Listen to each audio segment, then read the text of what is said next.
IPL 2026 ಇದೀಗ play of ಹಂತಕ್ಕೆ ಬಂದಿದೆ. ಯಾವಾಗ್ಲೂ ಈ IPL ಸೀಸನ್ಗಳು ಅನ್ಪ್ರಿಡಿಕ್ಟಬಲ್ ಅಂತ ಹೇಳ್ತಾರೆ. ಯಾರು ಪ್ಲೇ ಆಫ್ ಬರ್ತಾರೆ ಏನು ಗೊತ್ತೇ ಆಗೋದಿಲ್ಲ ಅಂತ. ಈ ಬಾರಿ ಅಂತೂ ಸಿಕ್ಕಾಪಟ್ಟೆ ಯಾರು ಆರಂಭದಲ್ಲಿ ಒಂದು ಒಳ್ಳೆ ಫಾರ್ಮ್ ಅಲ್ಲಿ ಇದ್ರು ಅವರೆಲ್ಲ ತಲೆ ಕೆಳಗಾಗಿ ಬಿದ್ದಿರೋದನ್ನ ನಾವು ನೋಡಿದ್ವಿ. Including CSK, including Punjab, MI, DC. ಇವಾಗ ಪ್ಲೇ ಆಫ್ ನಲ್ಲಿ ಮೊದಲ ಆಡ್ತಾ ಇರೋದು RCB ವರ್ಸಸ್ GTಯ ಪ್ರೀವಿಯಸ್ ಮ್ಯಾಚ್ ನಲ್ಲೂ ಕೂಡ ತುಂಬಾ ಚೆನ್ನಾಗಿ ಮಾಡಿದ್ರು. Again that is against CSK. ಒಂದೊಳ್ಳೆ ಸ್ಕೋರು. RCB ಲೀಗ್ ಹಂತವನ್ನ ಸೋಲಿನ ಜೊತೆಗೆ ಮುಗಿಸಿದ್ರು ಕೂಡ ಟೇಬಲ್ ಟಾಪರ್ ಆಗೇ ಇದೆ. ಅದನ್ನ ನಾವು ನೆನಪಿಸ್ಕೊಳ್ಬೇಕು. ಓಕೆ, ಇದೀಗ ನಾವು ಲೀಗ್ ಹಂತದಲ್ಲಿ RCB ಅನ್ನು ನೋಡಿದಾಗ ಪ್ಲೇಯಿಂಗ್ 11 ಹೆಂಗಿತ್ತು ಅಂತ ಹೇಳಿದ್ರೆ ಮಿಕ್ಸ್ ಮ್ಯಾಚ್. ಯಾವುದೆಲ್ಲ ಪಾಸಿಬಿಲಿಟಿ ಇದೆಯೋ ಅದನ್ನೆಲ್ಲ ಬಳಸಾಗಿದೆ. ಯಾವ್ಯಾವ ಕಾಂಬಿನೇಷನ್ ಅಲ್ಲಿ ಬರ್ಬೋದು ಅದನ್ನೆಲ್ಲ ನೋಡಾಗಿದೆ. ಸೊ ಲೀಗ್ ಅನ್ನ ನೋಡ್ಕೊಂಡು ಇವಾಗ ಪ್ಲೇ ಆಫ್ ನಲ್ಲಿ ಪ್ಲೇಯಿಂಗ್ 11 ವಾಟ್ ಯು ಎಕ್ಸ್ಪೆಕ್ಟ್ ಹೇಗಿರಬೇಕು ಅಂತ. Yes, coming to this season 2026 ಒಂದು ಅದ್ಭುತವಾದಂತಹ ಒಂದು ಸ್ಟಾರ್ಟ್. ಸಾಕಷ್ಟು ಒಂದು ಏರಿಳಿತಗಳು. ಮಧ್ಯದಲ್ಲಿ ಎಲ್ಲೋ TRP ಕಮ್ಮಿ ಆಗ್ಬಿಟ್ಟಿದೆ, ವ್ಯೂವರ್ಶಿಪ್ ಕಮ್ಮಿ ಆಗಿದೆ ಅಂತ ಹೇಳಿದಾಗ ಆದಂತಹ ಕೆಲವೊಂದಷ್ಟು ಮ್ಯಾಜಿಕ್ಗಳು, ಕೆಲವೊಂದಷ್ಟು ಬಂದಂತಹ ಒಂದಷ್ಟು ಸರ್ಪ್ರೈಸ್ ಆಟಗಳು, ಇದೆಲ್ಲವನ್ನೂ ಕೂಡ ನೋಡಿಕೊಂಡು ನಾವು ಯಾವಾಗಲೂ ಒಂದು ಹೇಳ್ತೀವಿ, ಜರಡಿ ಹಿಡಿದಾಗ ಗಟ್ಟಿ ಕಾಳುಗಳು ಮಾತ್ರ ಮೇಲಿರುತ್ತೆ, ಯಾವ್ಯಾವುದು ಟೊಳ್ಳಿರುತ್ತೋ ಅವೆಲ್ಲವೂ ಗಾಳಿಗೆ ಹಾರ್ಕೊಂಡು ಹೋಗುತ್ತೆ ಅಂತ. ಅದೇ ರೀತಿ ಈ ಬಾರಿಯ ಒಂದು ಸೀಸನ್ ಕೂಡ ಆಗಿದೆ. ಆ್ಯಂಡ್ ಆರಂಭದಲ್ಲಿ ಹೇಳಿದಾಗೆ ಯಾರು ಆರಂಭದಲ್ಲಿ ತುಂಬ ಚೆನ್ನಾಗಿ ಆಡ್ಕೊಂಡು ಬಂದ್ರು ಅದರಲ್ಲಿ ಒಂದು ಟೀಮ್ ನಾವು ಮಾತಾಡಲೇಬೇಕು ಅಂತ ಹೇಳಿದ್ರೆ ಅದು RCB. ಯಾಕಂದರೆ ಆರಂಭದಿಂದಲೂ ಕೂಡ ತುಂಬ ಚೆನ್ನಾಗಿ ಆಡ್ಕೊಂಡು ಬಂದು ಈ ಮಟ್ಟಕ್ಕೆ ಪ್ಲೇ ಆಫ್ ಮಟ್ಟಕ್ಕೆ ಬಂದಿದೆ. ನೀವು ಹೇಳಿದ್ರಿ ಪ್ರತಿ ಸೀಸನ್ ಅನ್ಪ್ರೆಡಿಕ್ಟಬಲ್ ಆಗಿರುತ್ತೆ ಅಂತ ಹೇಳಿ. ಈ ಬಾರಿ RCB ಕಡೆಗೆ ನೋಡಿದ್ರೆ ಪ್ರೆಡಿಕ್ಟಬಲ್ ಇತ್ತು. ಯಾಕಂದ್ರೆ RCB ಆರಂಭದಲ್ಲೇ ಆಡದಂತಹ ರೀತಿ ಅನ್ಸಿತ್ತು ಇದು ಖಂಡಿತವಾಗ್ಲೂ ಪ್ಲೇ ಆಫ್ಗೆ ಹೋಗುವಂತ ಒಂದು ಟೀಮ್, ಕಪ್ ಗೆಲ್ಲುವಲ್ಲಿ ಒಂದು ಸ್ಟ್ರಾಂಗ್ ಕಂಟೆಂಡರ್ ಅನ್ನುವಂಥದ್ದು RCB ಅನ್ಸಿತ್ತು. ಬಟ್ ಇನ್ ಬಿಟ್ವೀನ್ ನಮಗೆ ಗಾಯಾಳುಗಳು, ಪ್ಲೇಯರ್ಸ್ ಗೆ ಗಾಯ ಆಗಿರೋದು, ಆಮೇಲೆ ಕೆಲವರ ಅನ್ಅವೈಲಬಿಲಿಟಿ, ಆರಂಭದಿಂದಲೂ ಕೂಡ ಶಾಕ್ ಮೇಲೆ ಶಾಕ್ ಅನುಭವಿಸ್ಕೊಂಡು ಬಂದಿರುವಂತ RCB. ಇಲ್ಲ, I don't think so.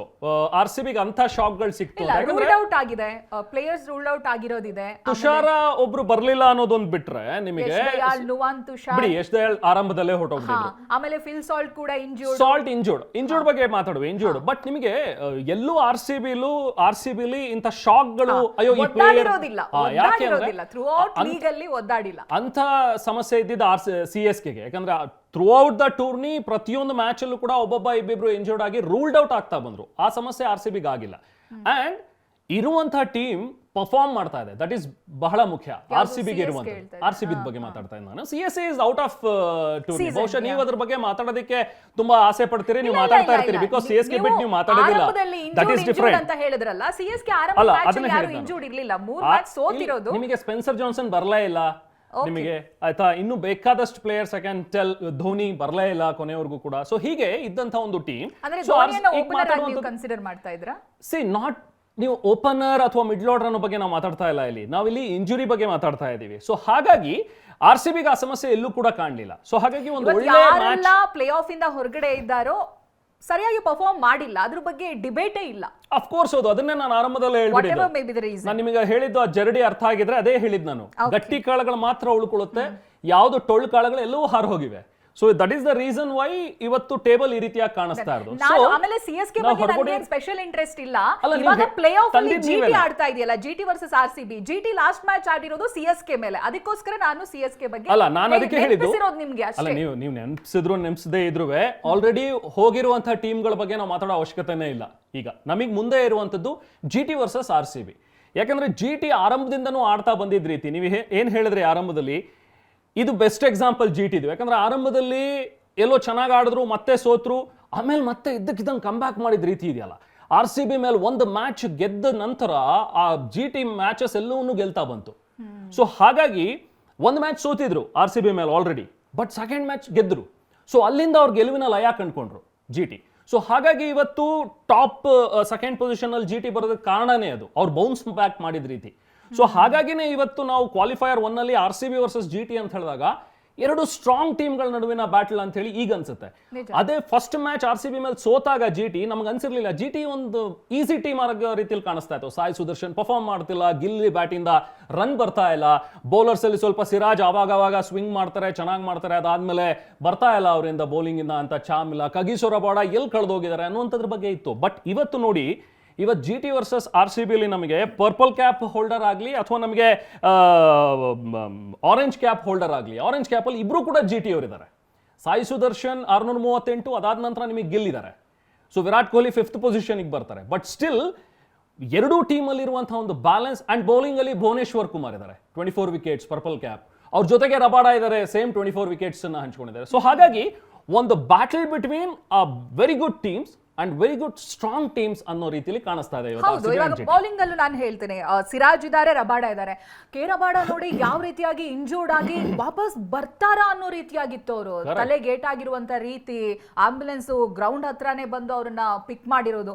But very next match ಅಲ್ಲಿ ಅವ್ರು ಕಮ್ ಬ್ಯಾಕ್ ಮಾಡಿರೋದು. ಅಂಡ್ ಪ್ರೀವಿಯಸ್ ಮ್ಯಾಚ್ ನಾನು ಹೇಳಿದಾಗೆ CSK ಅಗೇನ್ಸ್ಟ್ ರಬಾಡಾ 3 ವಿಕೆಟ್ ತಗೋತಾರೆ. Siraj in a good form 3 wicket again out ತಗೊಂಡಿದ್ದಾರೆ. ಆಮೇಲೆ ರಶೀದ್ ಖಾನ್ ಹೇಳ್ಬೇಕಂತಾನೆ ಇಲ್ಲ, ಯಾವ ರೀತಿಯಾಗಿ ಪರ್ಫಾರ್ಮ್ ಮಾಡಿದರೆ ಥ್ರೂ ಔಟ್ ಲೀಗ್ ಅನ್ನೋದನ್ನ ನಾವು ಗಮನಿಸ್ಕೊಂಡು ಬಂದಿದ್ದೀವಿ. ಅವರು ಕೂಡ ಅಗೇನ್ CSK ಲಾಸ್ಟ್ ಮ್ಯಾಚ್ ನಾನು ಹೇಳ್ತಾ ಇರೋದು 3 ವಿಕೆಟ್ ಅನ್ನ ಪಡೆದುಕೊಳ್ತಾರೆ. ಸೊ ಅಲ್ಲಿಗೆ ಬೌಲರ್ಸ್ ಗಳಲ್ಲಿ ಯಾವುದೇ ರೀತಿಯಾದಂತಹ ಸಮಸ್ಯೆ GTಗೆ ಇಲ್ಲ. ಇನ್ಫ್ಯಾಕ್ಟ್ ಬೌಲರ್ಸ್ ದೊಡ್ಡ ಶಕ್ತಿ GTಗೆ ಅಂತ ಹೇಳಿದ್ರು ತಪ್ಪಾಗಲ್ಲ. And of course Sai Sudarshan last match score ಅನ್ನು ಕೂಡ ನಾವು ಗಮನಿಸ್ಕೋಬಹುದು. 84 ಸ್ಕೋರ್ ಮಾಡ್ತಾರೆ ಔಟ್ ಆಫ್ 53 ಬಾಲ್ಸ್. ಅನಂತರ ಗಿಲ್ ಕೂಡ ನಾನು ಕಮ್ ಬ್ಯಾಕ್ ಮಾಡಿದೀನಿ ಅನ್ನೋದಾಗಿ ತೋರಿಸ್ಕೊಳ್ತಾರೆ. 64 ಅವರ ಬ್ಯಾಟ್ ನಿಂದ ರನ್ ಬರುತ್ತೆ. ಇನ್ನು ಜೋಸ್ ಬಟ್ಲರ್ ಹೇಳೋ ಹಾಗಿಲ್ಲ, 57 ರನ್ ಅನ್ನ ಮಾಡಿದ್ದಾರೆ. ಒಂದು ತಂಡಕ್ಕೆ ಒಂದು ಗೆಲುವಿನ ಹಂತಕ್ಕೆ ತಗೊಂಡು ಹೋಗೋದಕ್ಕೆ ಟಾಪ್ 3 ಬ್ಯಾಟರ್ಸ್ ಗಳೇ ದೊಡ್ಡ ಕೊಡುಗೆಯನ್ನ ಕೊಟ್ಟಿದ್ದಾರೆ. ಹಾಗಾಗಿ GT ಎಲ್ಲೂ ಕೂಡ ಫಾರ್ಮ್ ಲಾಸ್ ಆಗಿದೆ ರೀಸೆಂಟ್ ಮ್ಯಾಚ್ ಅಲ್ಲಿ ಅಂತ ನಮಗೆ ಅನ್ನಿಸ್ಲೇ ಇಲ್ಲ. ರೀಸೆಂಟ್ ಪಾಸ್ಟ್ ಅಲ್ಲಿ ದೇ ಆರ್ ಎಕ್ಸಲೆಂಟ್. ಎಸ್, ಹಾಗಾಗಿನೇ RCBಗೆ ಒಂದೊಳ್ಳೆ ಫೈಟ್ ಅಂತೂ ಇದ್ದೇ ಇದೆ ಪ್ಲೇ ಆಫ್ ನಲ್ಲಿ. ಎರಡೂ ತಂಡಗಳು ಕೂಡ ಎಲ್ಲಾ ರೀತಿಯಾದಂತ ಏನು ಈ ಚೇಂಜಸ್ ಗಳನ್ನೆಲ್ಲ ಮಾಡ್ಕೊಂಡು ಬಂದಿರೋದು ಇದೀಗ ಪ್ಲೇ ಆಫ್ ನಲ್ಲಿ ಮುಖಾಮುಖಿ ಆಗ್ತಾ ಇದೆ. RCB ಸ್ಟ್ರೆಂತ್ ಗಿಂತ ಜಾಸ್ತಿ ನಾವು ಇಂಜೋರ್ಡ್ ಬಗ್ಗೆನೇ ಕನ್ಫ್ಯೂಷನ್ ಜಾಸ್ತಿ ಇದೆ. ಬೆತಲ್ಲು ಗುಡ್ ಬೈ ಹೇಳಾಯ್ತು, ಮತ್ತೊಂದು ಕಡೆಯಲ್ಲಿ ಫಿಲ್ ಸಾಲ್ಟ್ ವಿಲ್ ರಿಪ್ಲೇಸ್ ಅನ್ನೋ ರೀತಿಯಾಗಿದೆ. ಆ ನಂತರದಲ್ಲಿ ನಮ್ಮ ಬೌಲರ್ಸ್ಗಳು ಭುವನೇಶ್ವರ್ ಸ್ವಲ್ಪ ಭಯ ಆಗಿದ್ದು ಲಾಸ್ಟ್ ಮ್ಯಾಚ್ ನೋಡಿದಾಗ.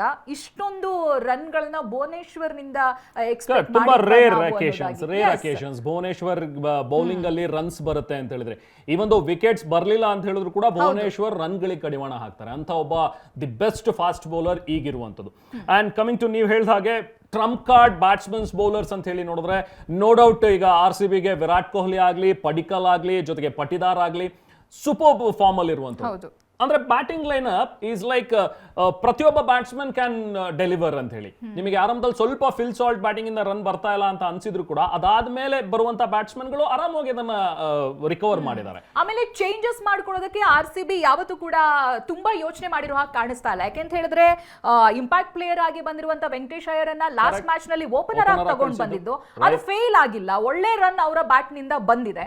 ಆ ನಂತರದಲ್ಲಿ ಕೊಹ್ಲಿ ಕೂಡ ಅವ್ರಿಗೆ ಸಾಥ್ ಕೊಟ್ಟಿದ್ದು. ಲಾಸ್ಟ್ ಮ್ಯಾಚ್ ಸ್ವಲ್ಪ ಡಿಸಪಾಯಿಂಟ್ ಆಗಿತ್ತು. ಬಟ್ 1-2 ಡಕ್ಔಟ್ ಆದ್ರೆ ಅಥವಾ ಸ್ಕೋರ್ ಬಂದಿಲ್ಲ ಅಂತ ಹೇಳಿದ್ರೆ ಕೊಹ್ಲಿ ವಿಲ್ ಕಮ್ ಬ್ಯಾಕ್. ಅದನ್ನ ಇಡೀ ತಂಡ ಒಪ್ಕೊಳ್ಳುತ್ತೆ. ಒಂದೊಳ್ಳೆ 100 ಅಥವಾ ಹಾಫ್ ಸೆಂಚುರಿ ಬರೋದಿದೆ ನೆಕ್ಸ್ಟ್ ಅವರ ಬ್ಯಾಟ್ ನಿಂದ ಅಂತ. ಇನ್ನು Padikkal of course we call him Padigale. So ಆ ರೀತಿಯಾದಂತ ಪ್ರದರ್ಶನ ಇತ್ತು. ಅಗೇನ್ ಲಾಸ್ಟ್ ಮ್ಯಾಚ್ ಸ್ವಲ್ಪ ಡಿಸಪಾಯಿಂಟಿಂಗ್ ಆಗಿತ್ತು. ಇನ್ನು ಪಟಿದಾರ್ ಯಾವಾಗ ತಂಡಕ್ಕೆ ತುಂಬಾ ತಮ್ಮ ಅಗತ್ಯ ಇದೆ ಅಂತ ಅವ್ರಿಗೆ ಗೊತ್ತಾಗುತ್ತೋ ಅವಾಗ ಅವ್ರು ಒಂದೊಳ್ಳೆ ಪ್ರದರ್ಶನ ಕೊಡ್ತಾರೆ. ಲಾಸ್ಟ್ ಮ್ಯಾಚ್ ಕೂಡ ಹಾಫ್ ಸೆಂಚುರಿಯಿಂದ ಮುಗಿಸ್ತಾರೆ. ಲಾಸ್ಟ್ ಲೀಗ್ ನ ಕೊನೆ ಮ್ಯಾಚ್ ನಾವು ಗೆಲ್ಲದೆ ಇದ್ರು ಕೂಡ ಪಟಿದಾರ್ 56 ಸ್ಕೋರ್ ಅನ್ನ ಮಾಡಿದ್ದಾರೆ. ಇನ್ನು ಕೃಣಾಲ್ ಪಾಂಡ್ಯ ಎದ್ದು ಬಿದ್ದು ತಂಡವನ್ನ ಒಂದು ಗೆಲುವಿನ ದಡಕ್ಕೆ ಸೇರಿಸ್ತೀನಿ ಅಂತ ಆಡೋ ರೀತಿಯಾದಂತ ಆಟಗಾರ. ಈ ಬಾರಿನೇ ನಾವು ನೋಡ್ತಾ ಇರೋದು ಅವರ ಪವರ್ಫುಲ್ ಬ್ಯಾಟ್ ನಿಂದಲೂ ಕೂಡ ರನ್ಗಳು ಬರುತ್ತೆ. ವೆರಿ ಗುಡ್ ಆಲ್ ರೌಂಡರ್, ಅದರಲ್ಲಿ no doubt. And his bowling ಸಾಕಷ್ಟು ಜನ ಏನೇನೇ ಟೀಕೆ ಮಾಡಬಹುದು, ಅಂಡರ್ ಆರ್ಮ್ ಹಾಕ್ತಾರೆ, ಒಬ್ಬ ಸ್ಪಿನ್ನರ್ ಬೌನ್ಸರ್ ಎಸೆತಾರೆ. See that is his style, that is his strength. So ಅವ್ರು ಡೆಲಿವರ್ ಮಾಡ್ತಾ ಇದಾರ, ಎಲ್ಲಿವರೆಗೂ ಅವ್ರ ಬೌಲಿಂದ ವಿಕೆಟ್ಸ್ ಬರ್ತಾ ಇದೆ, ರನ್ನಿಗೆ ಕಡಿವಾಣ ಬೀಳ್ತಾ ಇದೆ, ದಟ್ ಇಸ್ ಗುಡ್. ನಮ್ಗೆ ಇವಾಗ ನೀವು ಹೇಳ್ದಾಗೆ ಪ್ಲಸ್ ಎಲ್ಲ ನೋಡ್ಕೊಂಡು ಟೆನ್ಷನ್ ಅಂತ ಅನ್ಸೋದು ಒಂದು ಶೆಫರ್ಡ್, ಆಮೇಲೆ ಟಿಮ್ ಡೇವಿಡ್. ಇಬ್ರು ಫಾರಿನ್ ಪ್ಲೇಯರ್ಸ್. ಲಾಸ್ಟ್ ಟೈಮ್ ನಾವೇನ್ ನೋಡುದು ಆ ರೀತಿಯಾಗಿಲ್ಲ. ಶೆಫರ್ಡ್ ಅಂತೂ ಅವ್ರ ಕೈಯಲ್ಲಿ ಬಾಲ್ ಇದ್ದಾಗ್ಲೂ ನಮಗ್ ಟೆನ್ಷನ್ ಆಗುತ್ತೆ, ಬ್ಯಾಟ್ ಇದ್ದಾಗ್ಲೂ ಟೆನ್ಷನ್ ಆಗುತ್ತೆ. ಕಳೆದ ಬಾರಿ ರೀತಿಯಾಗಿ ಬಂದ್ರೆ 6-4 ಬೌಂಡ್ರೀಸ್ 200 ಮೇಲೆ ಹೋಗುತ್ತೆ ಅನ್ನೋ ರೀತಿಯಾಗಿಲ್ಲ. ಬಟ್ ಗೊತ್ತಿಲ್ಲ, ಇವಾಗ ಲೀಗ್ ಹಂತ ಇರೋದ್ರಿಂದ ಅದನ್ನ ಈಸಿ ಆಗಿ ತಗೊಂಡ್ರ ಅವ್ರ incoming. We can't say that. But ಈ ಸತಿ ಸೀಸನ್ ನನಗೂ ಅನ್ಸಾಗೆ ಅಥವಾ ಟೀಮ್ಗಳಲ್ಲಿ ನೋಡ್ತಾ ಹೋದ್ರೆ ಫಾರಿನ್ ಪ್ಲೇಯರ್ಸ್ ಗಿಂತ ಜಾಸ್ತಿ ನಮ್ಮ ಪ್ಲೇಯರ್ಸ್ ಡೆಲಿವರ್ ಮಾಡ್ತಾ ಇದ್ದಾರೆ. ಎಸ್, GTಲೂ ನೋಡಿ 100 ವರ್ಸಸ್ RCBನೇ ಸಾಯಿ ಸುದರ್ಶನ್ ಬಂದಿದ್ದು, ಒಳ್ಳೆ ಫಾರ್ಮ್. ಆ್ಯಂಡ್ 84 ಈ ಕಡೆ ವಿರಾಟ್ ಕೊಹ್ಲಿ ವರ್ಸಸ್ ಜಿಟಿನೇ ಬಂದಿರೋದು. ಸೊ ಹಾಗಾಗಿ ನಮ್ಮ ಇಂಡಿಯನ್ ಬ್ಯಾಟರ್ಸ್ ಪರ್ಫಾರ್ಮ್ ಮಾಡ್ತಾ ಇದ್ದಾರೆ. ಆ್ಯಂಡ್ ಬೌಲಿಂಗಲ್ಲೂ ಅಷ್ಟೇ. ಅಫ್ಕೋರ್ಸ್ ನಮ್ಮ ಈಗ ಪಿಚ್ ರಿಪೋರ್ಟನ್ನು ನಾವು ಗಮನಿಸಿದ್ರೆ ಬೌಲರ್ಸ್ಗೆ ಇನಿಷಿಯಲಿ ತುಂಬಾನೇ ಚೆನ್ನಾಗಿ ಹೆಲ್ಪ್ ಸಿಗುತ್ತೆ. ಆರಂಭದಲ್ಲಿ ಬೌನ್ಸ್ ಮತ್ತೆ ಸ್ವಿಂಗ್ಗಳು ತುಂಬಾ ಚೆನ್ನಾಗಿ ಸಿಗ್ತಾ ಇದೆ. ಸೊ ಹಾಗಾಗಿ ನಮ್ಮಲ್ಲಿರುವಂತಹ ಹೇಜಲ್ವುಡ್ ಆಗಲಿ ಅಥವಾ ಡಫಿನ ಆಡಿಸ್ತೀವ ಅಥವಾ ಭುವನೇಶ್ವರ್ ಕುಮಾರ್ ಆಗಲಿ ಫಾಸ್ಟ್ ಬೌಲರ್ಸಿಗೆ ತುಂಬಾ ಚೆನ್ನಾಗಿ ಹೆಲ್ಪ್ ಸಿಗುತ್ತೆ. ಮೊದಲ 6 ಓವರ್ಸ್ ಯಾವ ಟೀಮ್ ಡಾಮಿನೇಟ್ ಮಾಡುತ್ತೋ ಆ ಟೀಮ್ ಖಂಡಿತವಾಗ್ಲೂ ಗೆಲ್ಲುತ್ತೆ. And toss plays a very crucial role, vital role. ಯಾರು ಟಾಸ್ ಗೆಲ್ತೀವೋ ಅವ್ರು ಚೇಸಿಂಗ್ ಹೋಗುವಂಥದ್ದು ಸೂಕ್ತ. ಯಾಕಂದ್ರೆ ಈ ಹಿಂದಿನ ಎಲ್ಲ ಮ್ಯಾಚ್ಗಳಲ್ಲೂ ಕೂಡ ನಾವು ಗಮನಿಸಿದ್ರೆ ಧರ್ಮಶಾಲಾ, ಯಾಕಂದ್ರೆ ಸಿ ಲೆವೆಲ್ನಿಂದ 1500-1450 ಮೀಟರ್ಗೂ ಮೇಲಿದೆ. ತುಂಬ ಒಳ್ಳೆ ಬ್ರೀಸ್ ಇರುತ್ತೆ. ಸಂಜೆ ಆಗ್ತಾ ಇದ್ದಂಗೆ ತಣ್ಣಗೆ ಸ್ಟಾರ್ಟ್ ಆಗುತ್ತೆ ವೆದರು. ಸೊ ಇದೆಲ್ಲವೂ ಕೂಡ ನಿಮಗೆ ಬೌಲಿಂಗ್ ಫ್ರೆಂಡ್ಲಿ ಆರಂಭದಲ್ಲಿ ಫಾಸ್ಟ್ ಬೌಲರ್ಸಿಗೆ. ಒನ್ಸ್ ಬ್ಯಾಟ್ಸ್ಮನ್ಗಳು ಆ ಬೌಲರ್ಸನ್ನ ಬೌನ್ಸ್ ಸ್ವಲ್ಪ ಸಿಗುವಂಥ ಒಂದು ಎಕ್ಸ್ಟ್ರಾ ಪೇಸ್ ಇದನ್ನೆಲ್ಲ ರೀಡ್ ಮಾಡಿಕೊಂಡು ಬ್ಯಾಟ್ಸ್ಮನ್ಗಳು ವಿಕೆಟ್ ಕಾದ್ಕೊಂಡಿದ್ದೇ ಆಗಲಿ ಖಂಡಿತವಾಗ್ಲೂ 200+ ಇಲ್ಲಿ ನೋ ಡೌಟ್. ಯಾಕಂದ್ರೆ ಲಾಸ್ಟ್ ಆಗಿರೋ 3 ಮ್ಯಾಚ್ಗಳಲ್ಲಿ ನಾವು ನೋಡಿದೀವಿ 200+ ರನ್ಸ್ ಆರಾಮವಾಗಿ ಬರುತ್ತೆ. ಸೊ ಹಾಗಾಗಿ ಇವಾಗ ಜಿಟಿ ಒಂದು ಆರ್ಥೋಡಾಕ್ಸ್ ಬ್ಯಾಟಿಂಗ್ ಅಂದ್ರೆ ಹೊಡಿ ಬಡಿ RR ರೀತಿಯಾಗಲ್ಲ ಅಥವಾ SRH ರೀತಿಯಾಗೂ ಅಲ್ಲ. ಏನೋ ಒಂದು ಪವರ್ ಪ್ಲೇ ನಲ್ಲಿ 120-150 ಚಚ್ಚುವಂತ ಟೀಮ್ ಅಂತೂ ಅಲ್ವೇ ಅಲ್ಲ. ಒಂದು ಸ್ಟಡಿ ಆಗಿ ಅವ್ರವ್ರ ಒಂದು ಸ್ಕೋರ್ ಅನ್ನ ಮಾಡ್ಕೊಂಡು ಹೋಗ್ತಾರೆ. ಸೊ ಇವರೆದ್ರು ನಮ್ಮ ಪ್ಲೇಯಿಂಗ್ 11 ಹೇಗಿರುತ್ತೆ? You told Duffy, Jacob Duffy, but ಒಂದ್ ಮ್ಯಾಚ್ ಅಲ್ಲಿ ತುಂಬಾ ಚೆನ್ನಾಗಿ ಪರ್ಫಾರ್ಮ್ ಮಾಡ್ತಾರೆ, ಇನ್ನೊಂದು ಮ್ಯಾಚ್ ಅಲ್ಲಿ ವಿಕೆಟ್ ತಗೊಳ್ಳೋದು ತುಂಬಾ ಒದ್ದಾಡ್ತಾರೆ. ಅದೊಂದು ಕನ್ಫ್ಯೂಷನ್ ಇದ್ದೇ ಇದೆ ವೆದರ್ ಇಟ್ ಇಸ್ ಹೇಜಲ್ವುಡ್ ಅಥವಾ ಡಫಿ ಅನ್ನೋದಾಗಿ. ಬಟ್ ಐ ಥಿಂಕ್ ಹೇಜಲ್ವುಡ್ ಜೊತೆ ಹೋಗೋದು ಒಳ್ಳೇದು ಈ ಸತಿ. ಡಫಿಗಿಂತ ಜಾಸ್ತಿ ಕರೆಕ್ಟ್ ಜಿಟಿ ಎದುರು ಡಫಿಗೆ ಆಡಿಸೋ ಬದಲು ಹೇಜಲ್ವುಡ್ ಅಂಡ್ ಅಫ್ಕೋರ್ಸ್ ಭುವನೇಶ್ವರ್ ಕುಮಾರ್, ವೆಂಕಟೇಶ್ ಅಯ್ಯರ್ನ ಖಂಡಿತವಾಗ್ಲೂ ಆಡಿಸ್ಬೇಕು. ಮಧ್ಯದಲ್ಲಿ ನಾವು ತಂದ್ವಿ ಅವರನ್ನ, ವೆಂಕಟೇಶ್ ಅಯ್ಯರ್ನ ಆರಂಭದಲ್ಲಿ ಅವರನ್ನ ಅಷ್ಟು ಆಡಿಸ್ಲಿಲ್ಲ.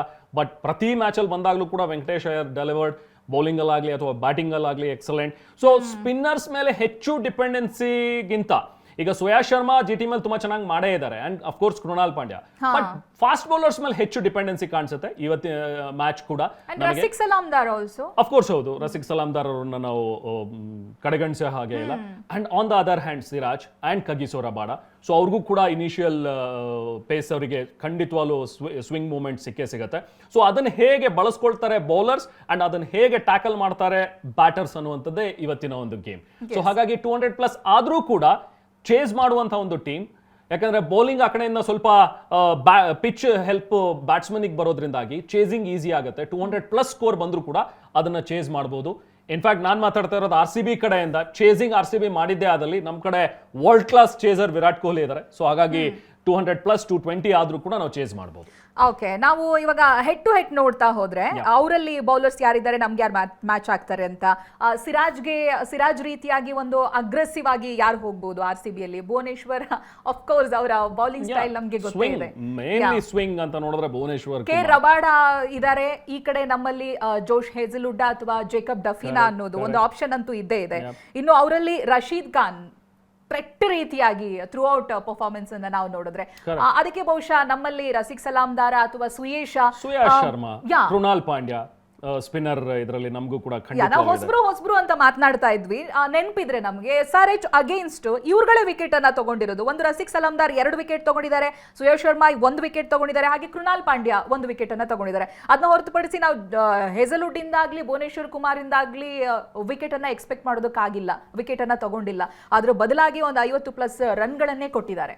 ಸೊ ಹಾಗಾಗಿ ಇಲ್ಲಿ ಪಿಕ್ ತುಂಬಾ ಕಷ್ಟ ಅಂತ, ಲೈಕ್ ಇಷ್ಟು ಜನರಲ್ಲಿ ಹೇಗೆ ಅನ್ನೋದು ನಿಜ. ಅಫ್ಕೋರ್ಸ್ ಹೌದು. ಆನ್ ದ ಅದರ್ ಹ್ಯಾಂಡ್ ಜಿಟಿಗೆ ಹೋಲ್ಡರ್ ಬಂದ ಮೇಲೆ ರೀತಿ ಟೀಮಲ್ಲಿ ಒಂದ್ ಸ್ವಲ್ಪ ಬದಲಾಗಿದ್ದ ರೀತಿ. ಯಾಕಂದ್ರೆ ಹೋಲ್ಡರ್ ಬಂದು ಅವ್ರ ಬೌಲಿಂಗ್ ಜೊತೆಗೆ ಅವ್ರ ಬ್ಯಾಟಿಂಗ್ ಅಲ್ಲಿ ಕಾಂಟ್ರಿಬ್ಯೂಟ್ ಮಾಡಿದ್ದು ಅದು ಎಫೆಕ್ಟ್ ಮಾಡಿದೆ. And of course Arshad Khan and Rashid Khan, Kagiso Rabada and Siraj ಇವರೆಲ್ಲರೂ ಒಂದು ಟೀಮ್ ಆಗಿ ಜಿಟಿ ಹೇಗೆ ಆಡುತ್ತೆ ಅನ್ನುವಂಥದ್ದು ನೋಡ್ಬೇಕಾಗಿರುವಂಥದ್ದು. ಫೈನ್, ಇವತ್ತಿನ ಒಂದು ವಿನ್ನಿಂಗ್ ಪ್ರೊಡಿಕ್ಷನ್ ಬಗ್ಗೆ ಹೇಳೋದಾದ್ರೆ 50-50 ಅಂತ ಅನ್ಸುತ್ತೆ on paper, but still slight edge ಇರುವಂಥದ್ದು RCBಗೆ, no doubt. 55 towards RCB and 45 towards GT, I think so. League ಹಂತದಲ್ಲಿ ಒಂದ್ ಸ್ವಲ್ಪ ಕನ್ಫ್ಯೂಸ್ ಮಾಡಿದ್ದು ಹೌದು RCB. ಹಾಗಂತ ಈ ಪ್ಲೇ ಆಫ್ ನಲ್ಲಿ ಮತ್ತೆ ಚಾನ್ಸ್ ತಗೊಳ್ಳೋದಕ್ಕೆ RCB ಅಂತ ತಂಡ ರೆಡಿ ಇರೋದಿಲ್ಲ ಅನ್ನೋದು ನನ್ನ ನಂಬಿಕೆ. ಹಾಗಾಗಿ 90% ಟುವರ್ಡ್ಸ್ RCB ಕಡೆನೇ ನಾನು. Okay, what ever it may be, but ಒಂದು ಒಳ್ಳೆ ಬ್ಯೂಟಿಫುಲ್ ಮ್ಯಾಚ್ ಅಂತೂ ಖಂಡಿತವಾಗ್ಲೂ ನೋಡೋದಕ್ಕೆ ಸಿಗುತ್ತೆ. ಅದಾಗಬೇಕು, ಯಾಕಂದ್ರೆ ಇದು qualifier match, it's not a league match. ಒಂದು ಅದ್ಭುತವಾದಂಥ ಒಂದು ಬ್ಯೂಟಿಫುಲ್ ಆದಂಥ ಒಂದು ಮ್ಯಾಚ್ ಸಿಗ್ಲಿ. ಯಾರೇ ಗೆದ್ರು ಕೂಡ ಗೆದ್ದವ್ರು ಫೈನಲಿಗೆ ಹೋಗ್ತಾರೆ, ಸೋತವ್ರಿಗೆ ಇನ್ನೊಂದು ಚಾನ್ಸ್ ಇದೆ. ಸೊ ಹಾಗಾಗಿ ಅಷ್ಟು ವರಿ ಮಾಡ್ಕೊಳ್ಳುವಂಥ ಒಂದು ಅವಶ್ಯಕತೆ ಇಲ್ಲ. ಬಟ್ ಮೊದಲನೇ ಮ್ಯಾಚ್ ಗೆದ್ದು ಫೈನಲ್ಸ್ಗೆ ಹೋಗೋ ಮಜಾ ಇದೆಯಲ್ಲ, ಅದೇ ಅದೊಂಥರ ಒಂದು ಬ್ಯೂಟಿ. ಆರಾಮ್. ಸೊ ಅದಾಗ್ಲಿ ಅಂತ ಹೇಳಿ ನಾವು ಕೂಡ ಆಶಿಸೋಣ. ಎಸ್, ಇದು Thank you. RCB versus GT. Let's see. Bye. Bye.